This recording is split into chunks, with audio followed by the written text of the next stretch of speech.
Hey everybody, welcome to today's episode of Daily IoT. I'm a little short on energy. I think I'm getting sick, but I'm pumped because I just finished watching the Caps take a convincing victory over the Islanders on the road. So enough energy to get me down here and film a quick episode. And what I want to talk about briefly today is the predictable hardware report that I got from Predictable Designs, I believe is it, John over there.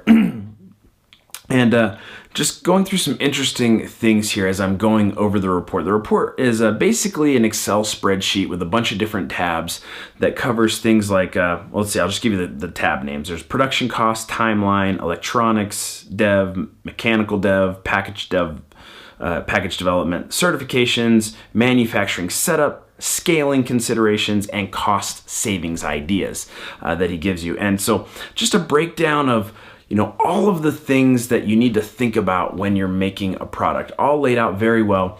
And so as I was going through this, let's get to some of the interesting stuff first. So they broke down my estimated, now again, these are all estimates. These are not quotes that they're giving to me to do this. These are estimates for what it would cost for me to do these things using different contractors is what you would call it, farming some of this stuff out. And so on the very first tab is the production cost one, which is the one that I was most interested in to see.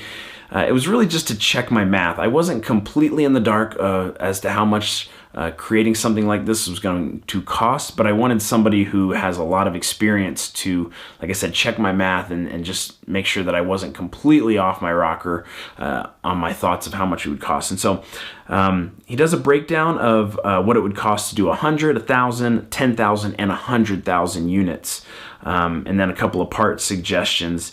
And so I think there's a couple of things here. I've sent a response back out to him asking for some clarification. There's some funny things in here, like he has my hockey puck cost at under $1 at the 100 unit, which I think I'm not sure where he's getting that number. I think it would be much higher than that.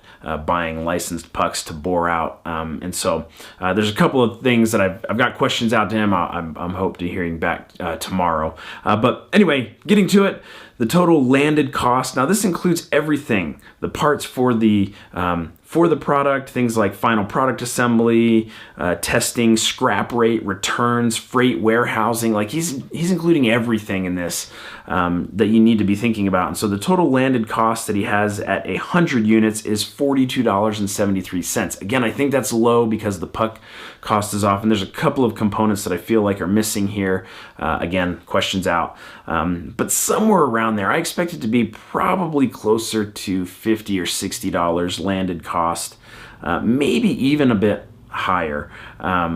But showing the economies of scale, I guess is what you would call it. At 100,000 units, he has the landed cost at $18. So whether he's off or not on that, the steep drop off when you make a ton of these is really quite a big difference there. And so that's what I've got on production costs. So I think I'm not even sure what the price point is on this yet. I'm still thinking about that. And looking at other memorabilia items, I feel like we're right around $100 as a target price, depending on what I can get the actual landed costs. And to do that, I have to do a run. This gives me a good idea, but I need to actually go through that to see where I'm going to end up on that.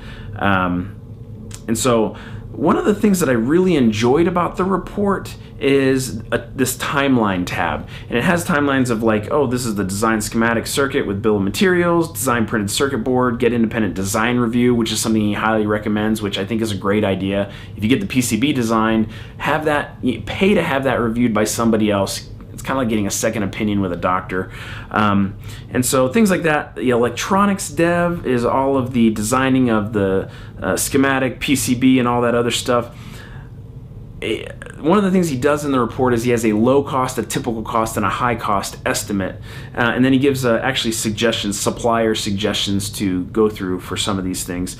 But the electronics development, this is designing the hardware, the printed circuit board, all of that, going through some prototype revisions, and then developing the firmware. We have a low end cost of $16,000 to a high end cost of $30,000. Now, that sounds crazy, but a big chunk of that cost is the firmware development. Sorry, my throat's hurting. which is anywhere from $6,000 to $11,000. I'm doing all of that so I can save all of that money. So that pulls me down to $10,000 to $20,000 estimate for having all of this stuff designed.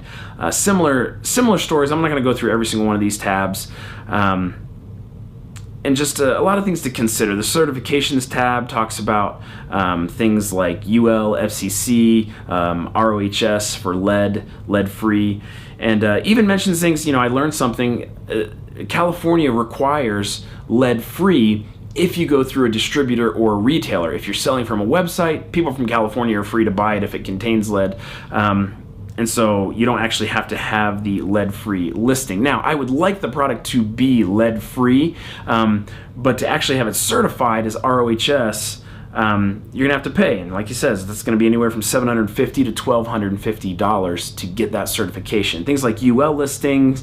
And then at the very end here, he has a cost savings tab, which is, I think, really helpful. A lot of this stuff I knew, but I think it's really great that he puts it in here about ways to cut down on your costs. Hold off on certifications if you can. If you're just, if you're going to sell them from a website, you can hold off on those. If you're going to go straight to retail, you're going to have to get those, or else retailers won't stock them. And a lot of important information like that. And so I think that stuff was really helpful to get a big picture. And so now that I have this, I sent him a bunch of questions to answer, things that I didn't maybe understand or were confusing, and so I'm looking forward to hearing back on that. That is where we're at. I've got this. I feel like I have a good grasp on the big picture of everything that needs to happen. I think the biggest thing that I got out of the report is, at this point, I have to decide how much time I want to trade for money. And that's going to obviously depend on how much money I have or how much I'm willing to spend. And so some of these things are not in my wheelhouse. Like the firmware and software, I feel like I have a good grasp on, and I feel comfortable doing that. In fact, I feel better doing that myself than farming that out. I have a lot of experience doing that, and so I'm going to do that myself. However, things like PCB design, I've done that before. Definitely not my forte, and definitely not something I have extensive training or experience in. And so could I read everything I can get my hands on about PCB design and buy books and read books and do tutorials and things like that? Yes. How much time is that going to take versus spending, $4,000 to $5,000 on having that done by a shop that does this professionally? And so there's things like that I feel like I'm at a crossroad of decisions that I need to make of how much do I want to spend to trade for how much time? If I'd like to get the product done by next hockey season, which I think is a really aggressive goal. It gives me like 7 months. Let's see, April, May, June, July, August, September. 7 months. That's pretty aggressive. If I want to do most of this myself to save the money, I'm out at least until next season, the 2019-2020 hockey season, for selling these. And so I think I really just need to come up with, how much do I want to budget and set aside and say, this is the amount of money I'm willing to put up from what I have saved from years of working. This is how much I want to say I'm going to spend, and then start figuring out how I want to spend it and shopping around with suppliers to figure out how much, instead of getting an estimate of a low, typical, and a high, get an actual bid from several people. And so that's what I'm going to actually do tonight. I'm going to look at several places. I'm going to look at some of the suppliers he suggested, as well as some other ones that I have contacts with, to see maybe about getting more concrete. But the one, I've said I've liked a lot of things. The one big takeaway I have from the report is the order that I need to go in. I think I've been sort of punting, solidifying the hardware design while I work on firmware testing and things like that and customer experience. And I think I need to, it's time to go full in on the hardware. If I can get to hardware complete, at that point it is just a matter of solidifying the firmware to behave the way I want it to, and creating the customer experience that I want to exist. And so the sooner I can get that locked down, I feel like the faster I can get to completion. And so I think I'm going to switch gears and really focus the next week or so on getting a firm schedule figured out for getting the hardware finished. I know the parts that I want to use, the major parts, like the P1 and the screen that I'm using, the e-ink, e-paper display that I'm using. And so I just need to get a firm, how much is it going to cost to get a solid bill of materials, a PCB design, and get this thing ready to start printing out and assembling prototypes. And so that is the update. As far as a thumbs up or thumbs down on the hardware report, I think I'm probably a little bit more technical than a lot of people that maybe get the report. I think there might be a lot of idea people that get this. And so there was some stuff in here that I already knew and wasn't much of a surprise. There was also a lot of stuff I learned. As far as an exchange of value, I paid $1,145, I think it is what it was, for it. I feel like it might be a little high for me, but I don't know. John's been really great and is answering questions. We'll see what I get back from those. And so I don't think it was a waste. I don't know that I needed to pay that much for it to get the... I don't know. I'm on the fence. I'm not going to say like definitely worth $1,100, and I'm definitely not going to say not worth it at all, save your money. I guess it just depends on the amount of knowledge and experience that you have. And so I'm going to give it this for now, and I think time will tell more about the value of having some of this information in my hand and reaching out to suppliers and having at least something to talk about in a base. So I'm definitely getting value in that sense. And so that was it. That's the update for today. The predictable hardware report came in, just going over that. And then next up, just going to double down on getting the hardware schedule figured out and lined up. And so question of the day, definitely feeling under the weather. We'll see if it gets worse tomorrow. Do you get a flu shot? I don't do flu shots, and I don't think that this is the flu that I'm getting, but just a personal preference, are you a flu shot getter? Oh man, brain's going to mush.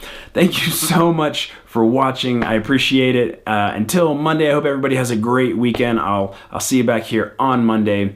Daily IoT, the show where together we're learning how to make the Internet of Things one day at a time.